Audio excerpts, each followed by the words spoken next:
Hello, this is Bruno Pelletier-Backer.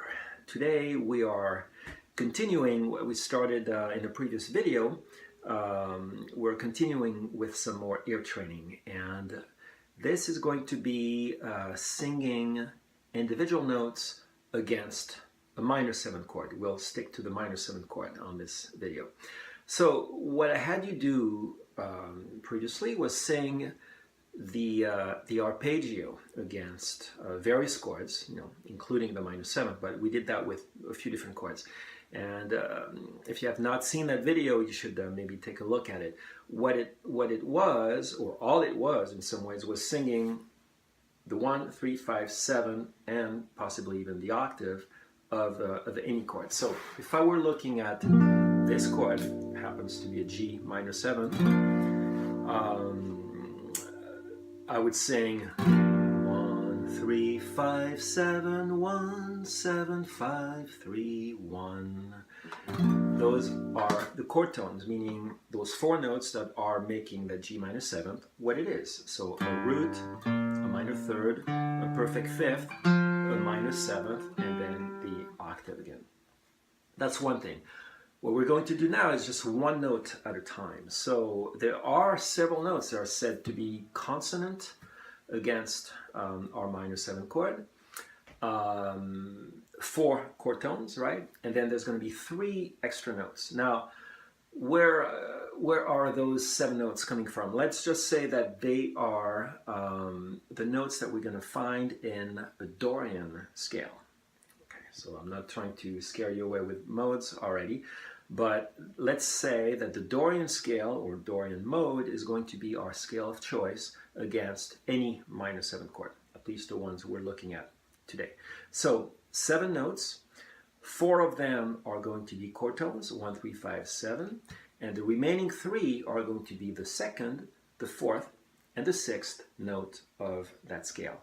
And since we are considering them to be extensions, we're just giving them the plus 7 denomination, meaning the 2nd plus 2, that's going to be the 9th, the 4th plus 7, that's going to be the 11th, and the 6th plus 7, that's going to be the 13th. So our Dorian sound against this G minor 7 is going to be this: 1, 2, 3, 4, 5, 6, 7, 1. And then if I go down, so a good thing to do is probably getting used to singing that Dorian scale.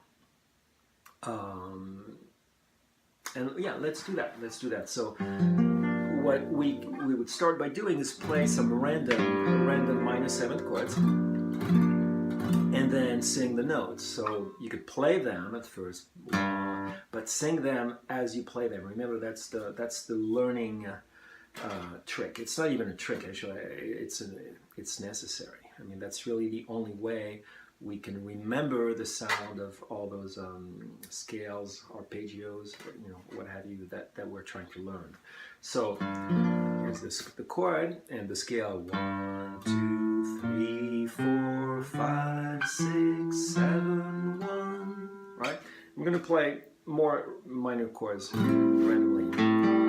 So 1. So here we go: 1, 2, 3, 4, 5, 6, 7, 1. I'm going to go down. 1, 7, 6, 5, 4, 3, 2, 1. And do it slowly.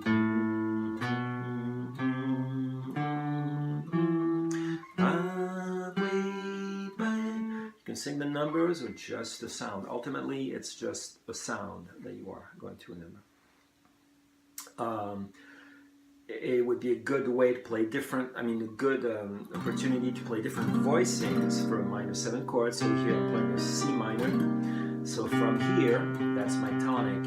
1, 2, 3, 4, 5, 6, 7, 1. Gets a bit high.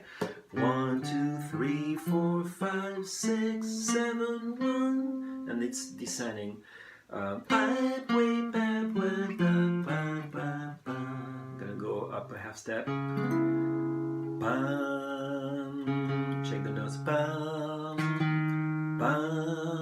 3, 4, 5, 6, 7, 1. I sang down an octave because it was getting a bit out of my range. So 1, C sharp I did, I guess. So C sharp's 1, 2, 3, 4, 5, 6, 7, 1.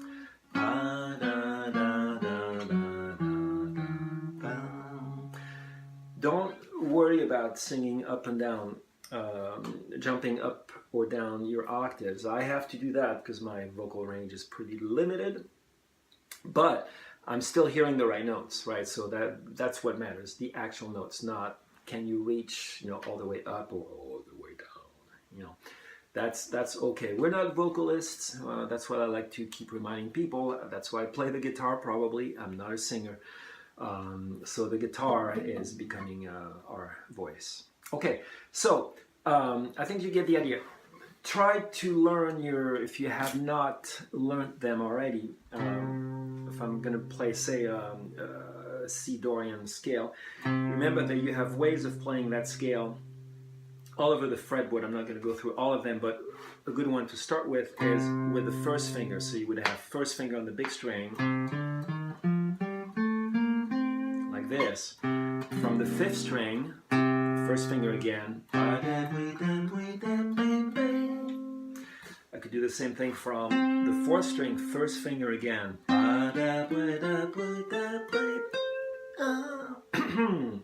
Get that?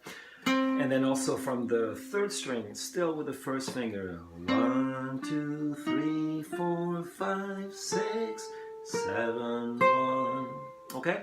So those are good fingerings to start with. All from the first finger. Here, here, here. Okay, so I don't want to spend too much time on that. Let's now learn to sing notes one at a time. So let's begin with the chord tones. After all, they are the more important ones. So let me play something low enough. So I'm playing a G minor. So first thing, and don't take that for granted necessarily. First thing, sing your root. 1. And if you're not sure, make sure you emphasize the bottom note of your chord if you're playing root positions, which we should be doing at this point. So 1,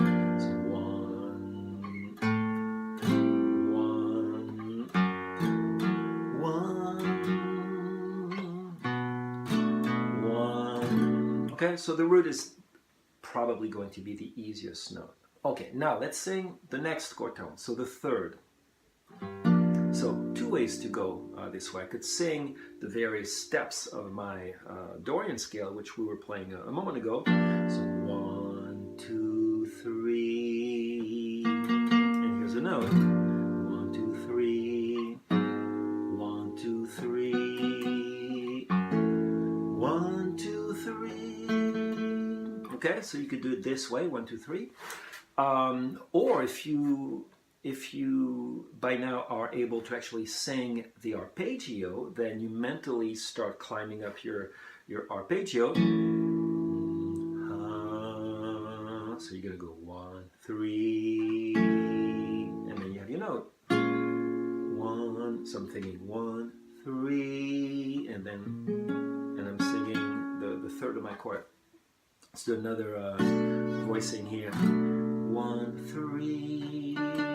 Here's the note, right? Let me do a couple, and then I'm not going to sing them right away, but you can train your ears. So here's 1,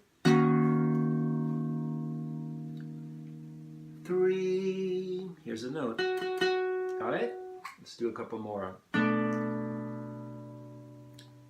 3. Here's the note. One more.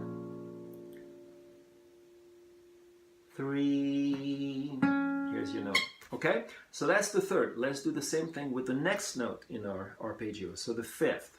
So there again, I can climb the ladder. I'm starting still with my G minor, so I could go 1, 2, 3, 4, 5, which happens to be this note, right? From here, 1, 2, 3, 4, 5. Here it is. Or we could do the same method that we were using a moment ago. Sing the arpeggio, instead of going through every step of the scale, let's just climb up the arpeggio itself. So 1, 3, 5. Here's the fifth. Okay, from this 1, 3, 5. Here's the fifth. All right. So let me play a couple chords, and then I'll give you a few seconds to see if you can hear that note. 5. Here it is. Okay. Now here.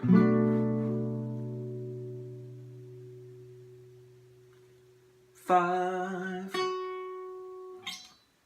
Let me do this one.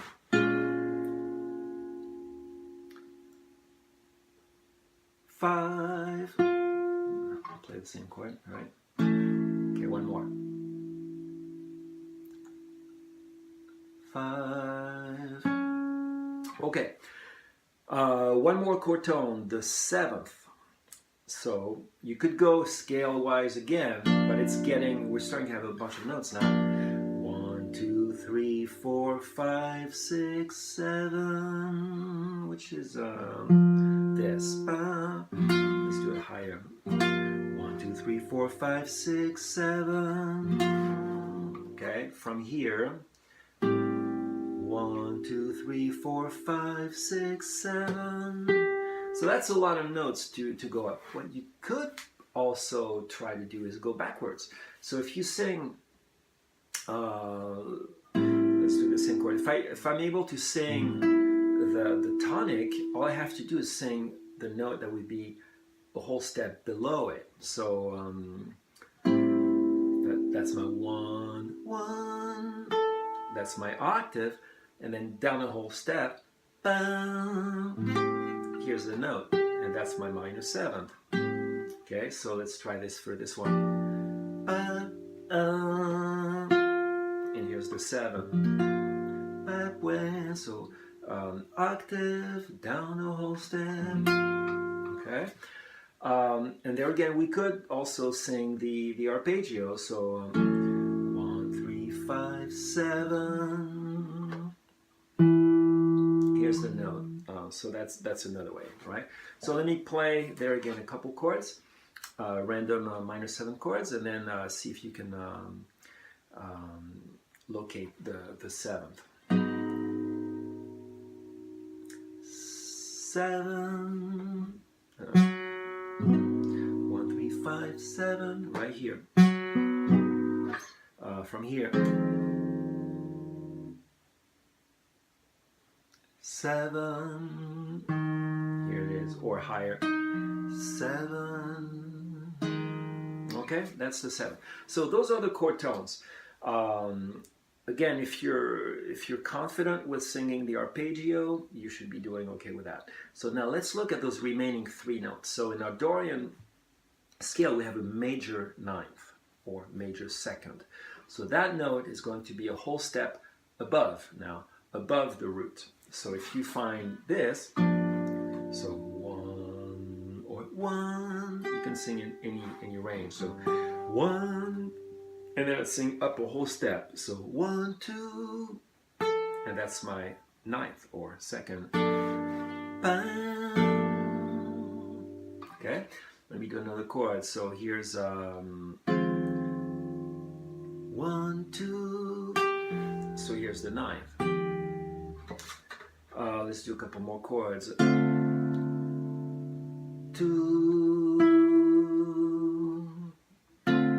So 1, 2. Right. So what you can do also is actually play a chord, a voicing that has the extension that you're trying to sing. So if I were playing a D minor 9th, that would be I would have the 9th on top. And it's easier to hear it, obviously, because it's the note that is on top of my chord. So 1, 2, right? That's tonic. Here's my 9th. Let's do a. So here's my tonic, the 9th. I didn't have a 9th in my chord here, but let's do it this way now. 1, 2. So that's the ninth. The ninth is probably the easiest of the three extensions to sing. It's only a whole step above your tonic. So now let's sing the next extension. It's going to be the 11th. So the 11th, that would be the fourth note in your scale. 1, 2, 3, 4. That would be a chord of a G minor. That would have our 11th. Let's do another one. 1, 2, 3, 4. So I forget what I played in A. So 1, 2, 3, 4. Here's the 11th. Let's do one more. 1, 2, 3, 4. Here's my 11th. Okay, so there again I can play a voicing that would have that 11th. Here's one. If I'm playing an E flat minor 7 here, so I have my 11th on top, or I could play this. I have now both the 9th. I could play a simpler chord. I could actually play a 3-note voicing here, and then the 4th on top. Now, you can also sing intervals. If you are comfortable singing intervals, the 4th is actually a rather easy one. Often we're reminded that we can sing the first couple notes of Here Comes the Bride. So from here comes the bride, so boom, ba-ba-da, and that's the 4th. In this case, the 11th. If I do it from here, here's my 11th. Okay, from here. So here's my minor 7 chord. Here's the 11th, right? So let me play here a couple of random chords and then see if you can find the 11th, right? 4. Here it is. So from here. 4. Okay. So that's the 11th. And let's finish with the 13th, which is a major 6th. So again, our scale would be 1, 2, 3, 4, 5, 6. Right? So if I play a G minor 7 like this, I have the 13th here. It's not always the greatest note against a minor 7 chord, but it's there. It's in the scale and it's used to.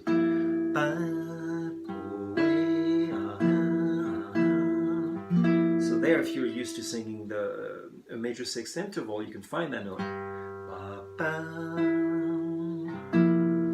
A little tip here is singing the NBC and B, C, right? So that's a major 6. From here, here's the 6. From here, so you can sing that way, or as I said, climb up the scale. So 1, 2, 3, 4, 5, 6, and here it is. Okay.